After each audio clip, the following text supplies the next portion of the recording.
గాంధీ భవన్ పెద్దలకి, ఈ వేదిక మీద ఉన్నటువంటి పెద్దలు చైర్మన్స్ సాయి గారికి, సుజాతక్కకి, నిజాం భాయ్కి, భాస్కర్ అన్నకి, కొత్వాల్ సాబ్కి, లింగం అన్నకి అండ్ గాంధీ భవన్ సభ్యులకు, పత్రికా సోదరులకు, మీడియా పెద్దలందరూ కూడా నమస్కారం. మరి గడిచినటువంటి జూబ్లీహిల్స్ బై ఎలక్షన్లో కాంగ్రెస్ పార్టీ అధిష్టానమైనటువంటి సోనియా గాంధీ మేడం గారు, రాహుల్ గాంధీ గారు, మల్లికార్జున్ ఖార్గే గారు, కేసీ వేణుగోపాల్ గారు స్థానిక నాయకత్వాన్ని ప్రోత్సహిస్తూ, అలానే నా మీద ఎంతో నమ్మకంతో మా ప్రాంత ప్రజలకు అండగా ఉంటానని చెప్పి ఎంతో నమ్మకంతో నాకు అవకాశం కల్పించినటువంటి మా ముఖ్యమంత్రి రేవంత్ అన్న గారికి, పిసిసి అధ్యక్షులు మహేష్ కుమార్ గౌడ్ గారికి, ఇన్ఛార్జ్ మేడం మీనాక్షి నటరాజన్ గారికి, విశ్వనాథన్ గారికి అండ్ ఎంటైర్ క్యాబినెట్ మంత్రులకు నాకు ప్రజాసేవ చేయడానికి అవకాశం ఇచ్చినట్టు మా పార్టీ పెద్దలందరూ కూడా ధన్యవాదాలు తెలియజేస్తూ, మరి గడిచినటువంటి బై ఎలక్షన్లో మంచి మెజారిటీ, దాదాపు 25,000 మెజారిటీ ఇచ్చి నా మీద నమ్మకంతో నన్ను ఆశీర్వదించినటువంటి నా జూబ్లీహిల్స్ ప్రాంత ప్రజలందరూ కూడా మనసారా ధన్యవాదాలు తెలియజేస్తూ, పార్టీని గెలిపించుకోవడానికి నిరంతరం రాత్రింబవలు దాదాపు 2-3 నెలల నుండి కృషి చేసినటువంటి క్యాబినెట్ మంత్రులందరికీ, మరీ ముఖ్యంగా వివేకన్న, పొన్నమన్న, తుమ్మల నాగేశ్వరరావు గారు దాదాపు 150 కోట్ల రూపాయల అభివృద్ధి కార్యక్రమాలు చేపడుతూ అనేక సంక్షేమ పథకాలు అర్హులైనటువంటి వారికి అందరికీ కూడా అందిస్తూ, వారితో పాటు క్యాబినెట్ మంత్రులు, చైర్మన్స్, ఎమ్మెల్యేలు, కార్పొరేటర్సు, ఎంపీలు, కార్యకర్తలు, జిల్లా అధ్యక్షులు, రాష్ట్ర స్థాయిలో ఉన్నటువంటి కాంగ్రెస్ పార్టీ కార్యకర్తలు, ఏఐసిసి కార్యకర్తలు, స్టేట్ కాంగ్రెస్ పార్టీ కార్యకర్తలు అందరూ కూడా కాంగ్రెస్ పార్టీని గెలిపించుకోవడానికి బాగా కష్టపడ్డారు. వారందరికీ కూడా మనసారా ధన్యవాదాలు తెలియజేస్తూ, వారందరి యొక్క కష్టం, కృషి, మా ప్రాంత ప్రజల యొక్క ఆశీస్సులతో నేను ఈరోజు మీ ముందు ఎమ్మెల్యేగా గెలుపొందినాను. మరోసారి వారందరూ ధన్యవాదాలు తెలియజేస్తూ, ఈరోజు కాన్స్టిట్యూషన్ డే సందర్భంగా అందరూ కూడా శుభాకాంక్షలు తెలియజేస్తూ, మరి ఈరోజు నేను ప్రమాణ స్వీకారం కూడా అనుకోకుండా ఈరోజు తీసుకున్నాను. బట్ ఈరోజు కాన్స్టిట్యూషన్ డేగా అదృష్టంగా నేను భావిస్తూ ఉన్నాను ఈరోజు నేను ఓత్ తీసుకోవడం. మరి నేను తీసుకున్నటువంటి ప్రమాణం నా జూబ్లీహిల్స్ ప్రాంత ప్రజల యొక్క నమ్మకం, నా జూబ్లీహిల్స్ ప్రాంత ప్రజల యొక్క ఆశీర్వాదానికి నేను ప్రమాణం చేసినాను. వారు పెట్టుకున్నటువంటి నమ్మకాన్ని నిలబెట్టుకునే విధంగా ఆ ప్రాంత ప్రజల సమస్యలు పరిష్కరిస్తూ, ప్రాంత అభివృద్ధిని, మా ప్రాంతంలో ఉన్నటువంటి డెవలప్మెంట్ యాక్టివిటీస్ చేస్తూ వారి దగ్గర ఒక మంచి పేరు సంపాదించుకుంటాను. పార్టీ గౌరవం నిలబెడతాను, పార్టీ పెద్దల గౌరవం నిలబెడతానని చెప్పి తెలియజేస్తూ, మరి రేవంత్ అన్న ప్రజాపాలన పైన ప్రజలకు ఒక బలమైన నమ్మకం ఉందంటే మా జూబ్లీహిల్స్లో ఎన్ని బై ఎలక్షన్ గెలవడమే దానికి ఉదాహరణ.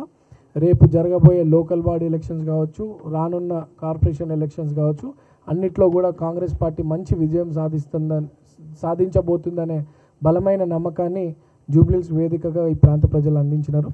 అండ్ డెఫినెట్గా పార్టీ ఇచ్చినటువంటి మాటకి కట్టుబడి అందరికి కూడా సంక్షేమ పథకాలు అందిస్తూ, అభివృద్ధి కార్యక్రమాలు చేస్తూ, పార్టీని జూబ్లీహిల్స్లోనే కాకుండా నగరంలో కూడా బలపరుస్తామని తెలియజేస్తూ, కాంగ్రెస్ పార్టీని నగరంలో కూడా రేవంత్ అన్నని బలపరుస్తూ, కాంగ్రెస్ పార్టీని బలపరుస్తామని తెలియజేస్తూ, ఈరోజు ప్రమాణ స్వీకారానికి వచ్చినటువంటి కార్యకర్తలకు, పెద్దలకు అండ్ మంత్రి శ్రీధర్ బాబు అన్న గారికి, మా పార్టీ కార్యకర్తలందరూ కూడా ధన్యవాదాలు తెలియజేస్తూ, ఈ అవకాశం కల్పించినటువంటి గాంధీ భవన్ సభ్యులకు, ఈరోజు ఓత్ తీసుకున్న తర్వాత మొదటిసారిగా గాంధీ భవన్ రావడం జరిగింది.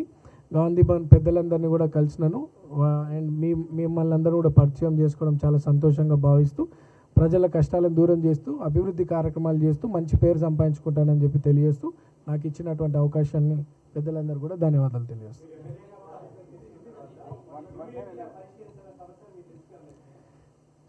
ఎమ్మెల్యేగా ఎన్నుకున్న తర్వాత మొన్న అంటే ఆఫ్టర్ 14th అండ్ ఇమీడియట్గా మేము అధికారులతో చర్చించడం జరిగింది. అంటే ఈ రోజు నుండి అఫీషియల్గా కదా. సో బట్ మన పొంగులేటి శ్రీనివాస్ గారు మినిస్టర్, సో మా దగ్గర ఒక గ్రేవ్ యార్డ్ ఇష్యూ ఉంది మైనార్టీకి సంబంధించి, అధికారులను పిలిపించి పెద్దలు మంత్రివర్యుల సమక్షంలో అది చర్చించడం జరిగింది. దాని లీగల్ ప్రాసెస్ చూస్తూ ఉన్నారు. ఎటువంటి ఇబ్బందులు ఎవరికి కలగకుండా గ్రేవ్ యార్డ్ ఇష్యూని సాల్వ్ చేయాలని అదొకటి. అండ్ హై టెన్షన్ పోల్స్ ఎప్పటి నుండో మా ప్రాంతంలోనే దాదాపు 10ల సంఖ్యలో జనాలు చనిపోయినారు. సో అది కూడా ముఖ్యమంత్రి గారి ఆదేశాలతో, డిప్యూటీ సీఎం గారి ఆదేశాలతో ఆ వర్క్ కూడా జరుగుతూ ఉంది. అది కూడా అధికారులతో డిస్కషన్ జరిగింది.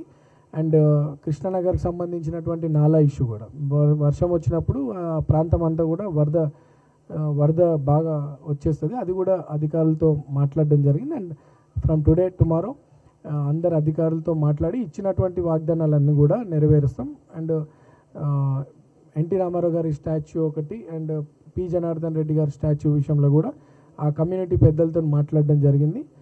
అది కూడా వీలైనంత తొందరలో నెరవేరుస్తామని చెప్పి తెలియజేస్తూ ఆ ప్రాంతంలో ఇంకా అనేక సమస్యలు ఉన్నాయి, అవన్నీ కూడా ఒక్కొక్కటిగా నెరవేరుస్తామని చెప్పి తెలియజేయడం జరుగుతుంది.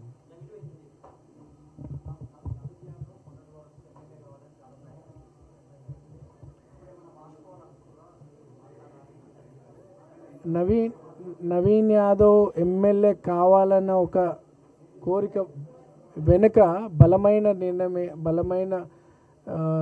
ఏంటంటే ప్రజాసేవ. మా ప్రాంతం దాదాపు 80% ఒక స్లమ్. సో ఆ ప్రాంత ప్రజలకి అండగా ఉండాలనే ఒక కోరికతో నేను అధికారికంగా ఒక నాయకుడిని కావాలనేది ఉండే.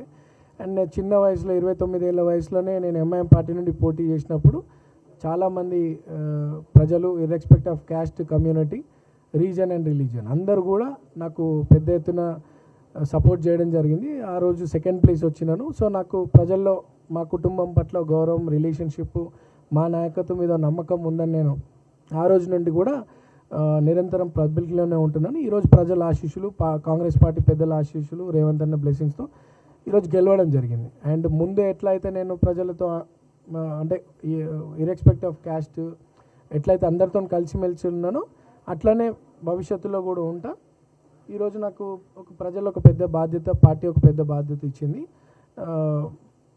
సమస్యలను పరిష్కరిస్తూ ముందు కూడా అట్లనే అందరితో మంచి అందరికీ రెస్పెక్ట్ ఇస్తూ సమస్యలు పరిష్కరిస్తూ ఎమ్మెల్యే హోదా వచ్చినప్పుడు కూడా అట్లనే పబ్లిక్కి కలిసిమెలిసి ఉంటానని చెప్తాను.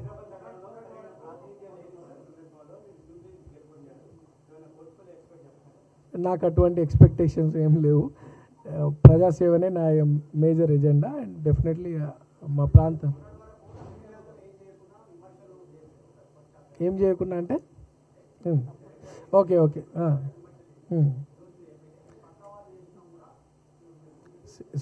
ఒకటి నవీన్ యాదవ్, శ్రీశైలం యాదవ్ కొడుకుగా 40 ఏళ్ళు మా కుటుంబం ప్రజా జీవితంలో ఉంది. మా ఫాదర్కి ఎటువంటి అధికార పవర్ లేకున్నప్పటికీ ఎన్నో తప్పుడు ఆరోపణలు, తప్పుడు నిందలు, తప్పుడు కేసులు పెట్టినప్పటికీ కూడా న్యాయ పోరాటం చేస్తూ ప్రజలనే ఉంటూ ప్రజల సేవ చేసుకుంటూ ఉన్నటువంటి కుటుంబం మాది. నేను ఆర్కిటెక్చర్ కంప్లీట్ చేసిన తర్వాత మా పేరెంట్స్ కోరిక ప్లస్ నా ఇంట్రెస్ట్ ప్రజాసేవ చేయాలనే ఒక ఆలోచనతో చిన్న వయసులోనే ప్రజా జీవితంలో వచ్చిన. 2009 నుండి ఈ రోజు వరకు నేను ఏ తప్పు చేయకుండా కూడా అనేక తప్పుడు ఆరోపణలను పెడుతూ నన్నే కాదు నా కుటుంబ సభ్యులని, నా బంధువులని అందరినీ కూడా క్యారెక్టర్ అసోసియేషన్ చేయడం, గత ప్రభుత్వం నన్ను రాజకీయంగా ఎదగకుండా నాకు అవకాశాలు కల్పించకపోవడం, ఎంఐఎం గెలిచే సీటు ఉన్నప్పటికీ కూడా 2018లో నాకు అవకాశం రాకపోవడం, 23 అవకాశం రాకపోవడం అది బీఆర్ఎస్ కుట్రనే.